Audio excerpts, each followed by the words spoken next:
In Buddhism, you will find that they are altogether 1,000 Buddhas. So you can go and look that up, what that means, the 1,000 Buddhas. But among the 1,000 Buddhas, only 3 Buddhas teach the Vajrayana. So Buddha Shakyamuni, the current Buddha, the Lord Buddha, who was born in Limbuni, Gautama Buddha, is the 4th Buddha. Among the 1,000 Buddhas, he is the 4th Buddha. And Shakyamuni Buddha is one of the Buddhas that taught the Vajrayana. The next Buddha is the 11th Buddha, and then the 1,000th Buddha will teach the Vajrayana. So the Vajrayana among the 1,000 Buddhas are taught by the 4th Buddha, the 11th Buddha, and the 1,000th Buddha. So that's why the Vajrayana is considered very rare. It's considered uncommon. During the end times Great Tribulation, we will be going through the Vajrayana, and that's why it is so rare and so important for us to understand the Vajrayana vehicle. Right now, the Vajrayana is the first time that we are physically experiencing Vajrayana. Because Shakyamuni Buddha is the 4th Buddha, so technically the first Buddha to teach Vajrayana, and this is the first instance of Vajrayana that is going to happen during the end times Great Tribulation. So that will be a Vajrayana. So it is very unique, and it is very rare, and it's very uncommon. Like Christ said, nothing like this will ever happen ever again. So it's kind of sounds like that. So the next Buddha is the 11th Buddha to teach Vajrayana, and after that the 1,000th Buddha to teach Vajrayana. So think about the rarity of what we are going through as a collective when it comes to humanity, as the Sangha Church community, humanity. Think about the rarity of that. Think about how important Vajrayana is and why it is as grand as the book of Revelation has described it, and why it is so intense and so vast, and it encompasses so many things and so many different layers, and it is very complex, and there are so many negative spiritual hierarchy that we are dealing with, and so many positive spiritual hierarchies that we are dealing with, and it has affected every human being on this planet, whether you know it or not. The negative forces have affected us personally, whether you know it or not. So the Vajrayana in that context is very important for us to understand that that's what we are going through as a church, Sangha community. That's what we are going through as a humanity. We are going through the Vajrayana, and we are going through something very uncommon. We are going through something very rare. It's spiritually very rare, the Vajrayana. So, and this is the first Vajrayana which was taught by Lord Buddha. Vajrayana is also known as a very fast and a quick path to enlightenment.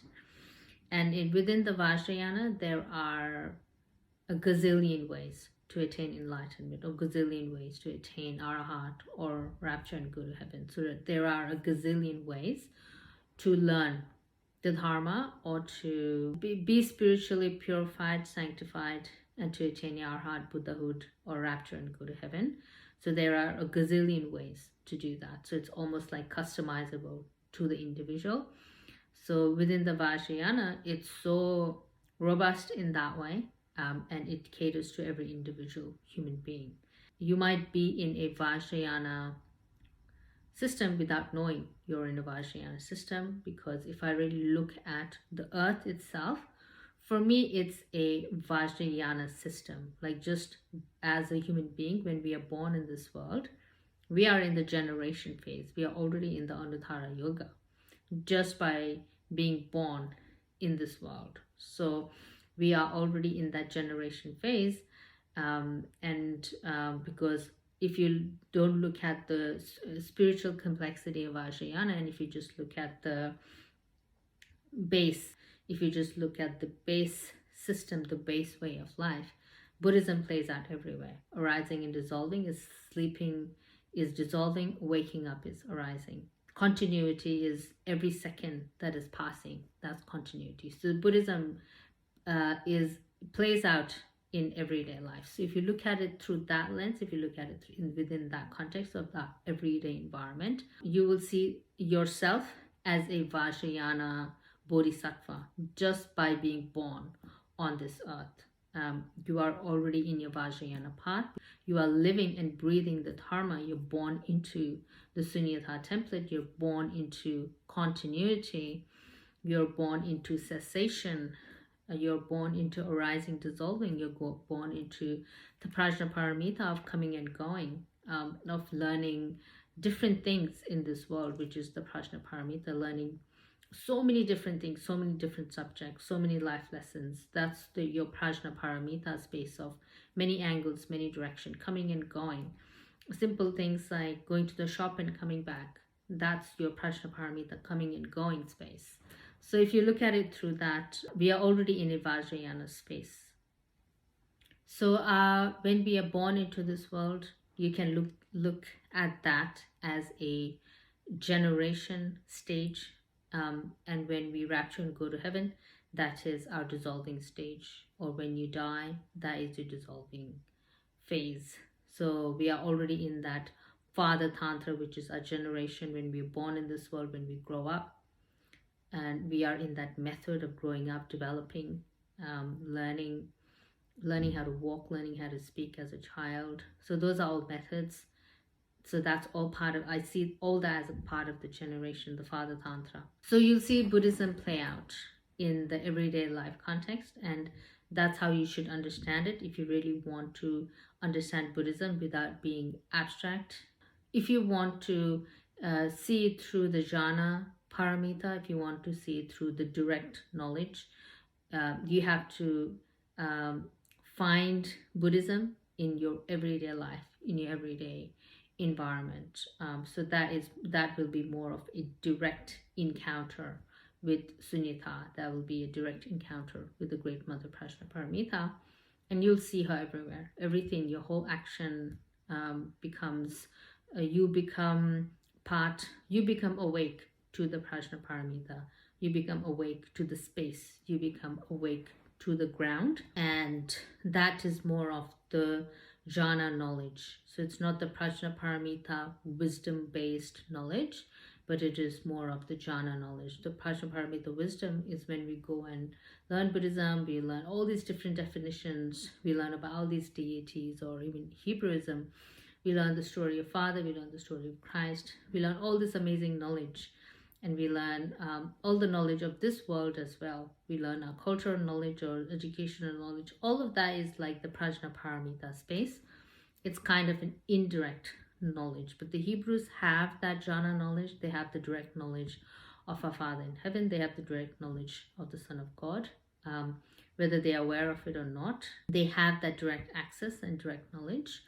And if you look at the Hebrew scriptures, you can even look at that within the jhana knowledge lens. So the Hebrew scriptures and the great tribulation information given in the book of Revelation can be seen as a direct knowledge, can be seen as a jhana knowledge. So all the things that we learn and all the things that we speculate about spirituality and we try to learn, we invest a lot of time in learning, understanding, trying to source truthful information and trying to decipher the scripts that we read and authenticate our own life, our own journey, our own identity.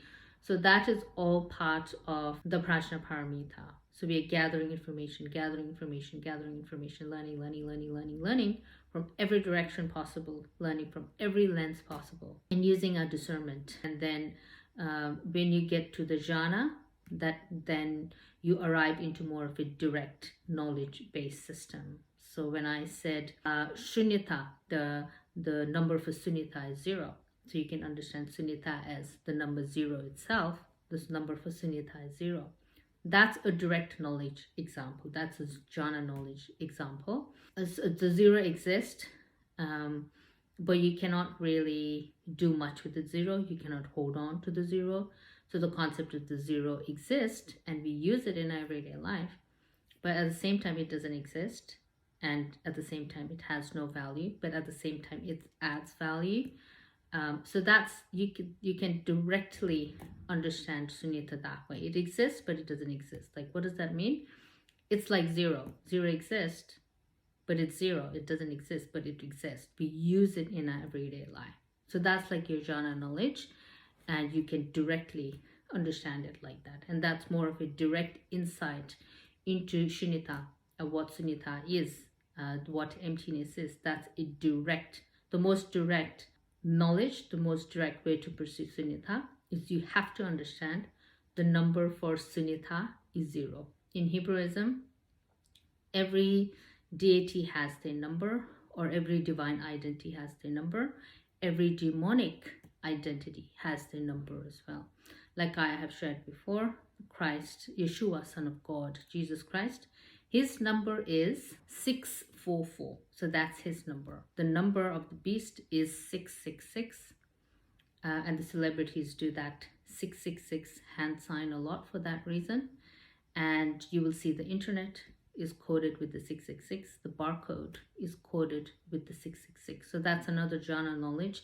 If you directly want to understand what the 666 is, it's everywhere. It's within consumerism, it's in the internet, and the new financial system will be coded, or will come under the 666 mark of the beast. And that's more of the demonic, that's more of the negative, that's more of what you have to overcome in your spiritual journey as a humanity. You have to overcome the 666. So you have to overcome the mark. It's called the mark. So that's like a direct knowledge.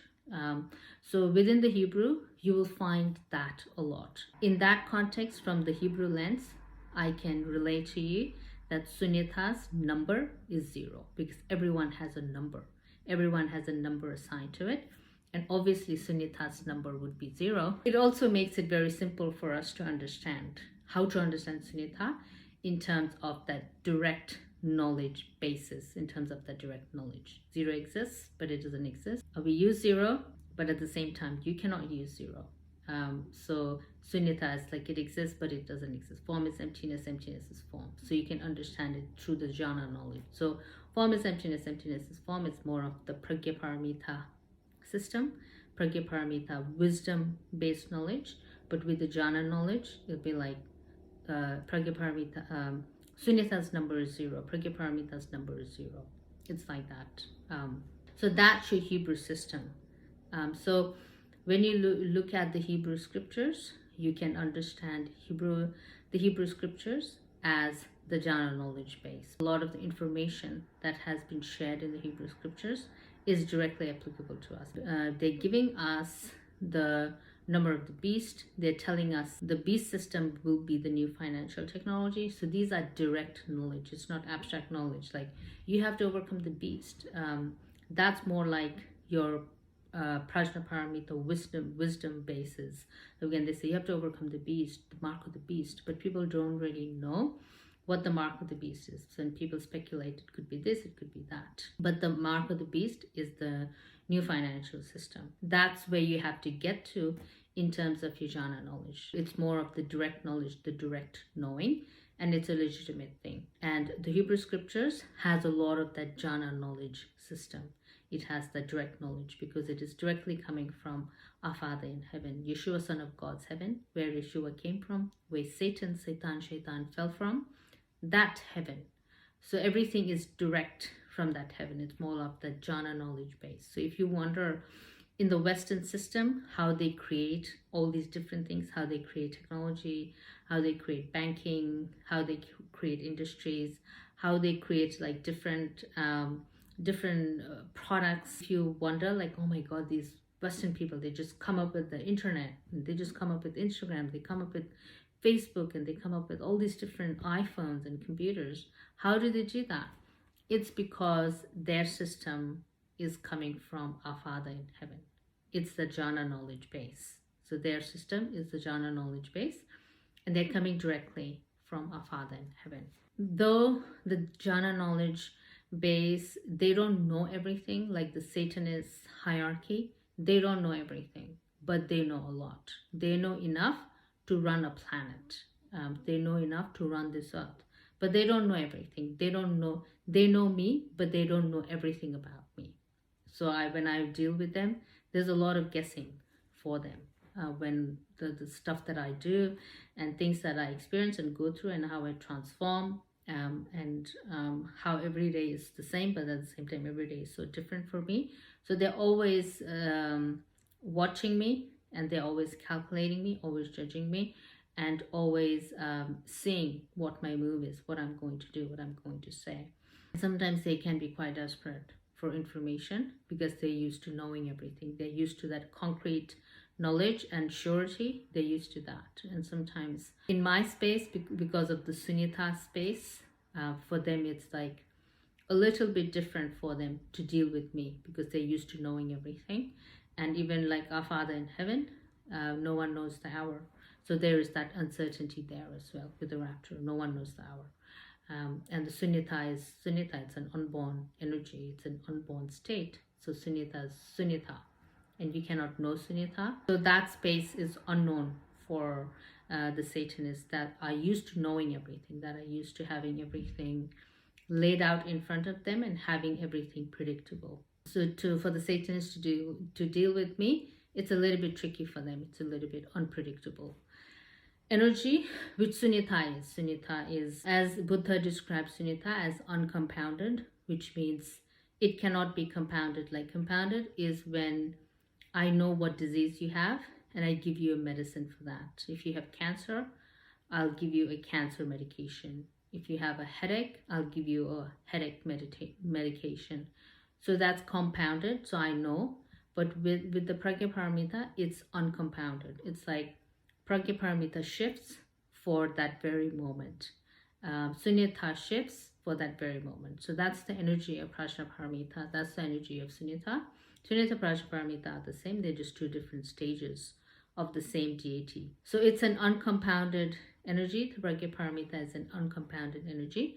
So in that way, it can be unpredictable. And because we are within the extreme tantric space, when we are dealing with Sunyata Pragyaparamita, we are in the Mother Tantra, the extreme tantric space, the highest tantric space, like the ultimate tantric space, the unsurpassable tantric space. So within that context, it is uncompounded because you also have every class of demonic force watching over you and trying to predict your next step and trying to predict your journey, trying to predict how you are going to attain Sunyata. How can we stop her so that she may not realize Sunyata? How can we stop her so she cannot go to rapture and go to heaven? How can we affect her path? How can we disrupt her? How can we stop her? How can we distract her? How can we lead her astray so that she will not realize Sunyata? So she will be unsuccessful in her mission. So that's the goal of the demons. And there are a lot of those. There are plenty of demons to distract me. So within that space, you have the Pragyaparamita, unpredictable, uncompounded energy that is shifting for what is needed. Because the demons are being creative with me, Pragyaparamita is being creative with the demons. So it's uncompounded in that. It's an extremely alive space. The Pragyaparamita space, it's always transforming. Like transforming all the time, constantly transforming. And it is shifting. It's always solving, turning poison into medicine, always shifting, and always solving. The intelligence immediately solves it. Sees a problem, it solves it. It sees a problem, it solves it. It sees a problem, it solves it. So when the demon create a problem, Pragyaparamita will solve it. It's like always on the move. It's like continuity. Like the demons are in continuity, Pragyaparamita, her action is in continuity as well. So it's very swift. It's always ever present, and it's always solving. It's always cleaning up. And if there is a mistake, Pragyaparamita will just solve it.